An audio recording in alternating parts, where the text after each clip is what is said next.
శ్రీకాకుళం జిల్లాలో మడ్డువలస జలాశయం వద్ద ప్రధాన కుడి కాల్వ ద్వారా సాగునీరును విడుదల చేశారు. ఇక వంగర మండలంలోని ఖరీఫ్ సీజన్ దృష్టిలో ఉంచుకొని స్టేజ్ 1 ద్వారా 100 క్యూసెక్కుల నీటిని వదిలిన రాజాం ఎమ్మెల్యే కొండ్రు మురళీమోహన్ 6 మండలాల పరిధిలో సుమారుగా 35,000 ఎకరాలకు ఖరీఫ్ సాగునీరు అందుతోందని తెలిపారు.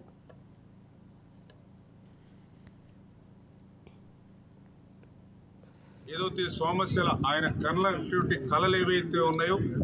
మరి 70-80 దశకంలో నిర్మాణమైనటువంటి యొక్క సమస్యల పరిస్థితిని కూడా ఈరోజు ప్రశ్నార్థకం చేసి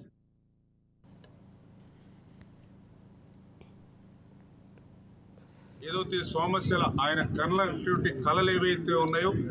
మరి 70-80 దశకంలో నిర్మాణమైనటువంటి యొక్క సమస్యల పరిస్థితిని కూడా ఈరోజు ప్రశ్నార్థకం చేసి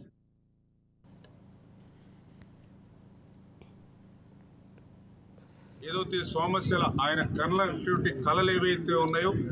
మరి 70-80 దశకంలో నిర్మాణమైనటువంటి యొక్క సమస్యల పరిస్థితిని కూడా ఈరోజు ప్రశ్నార్థకం చేసి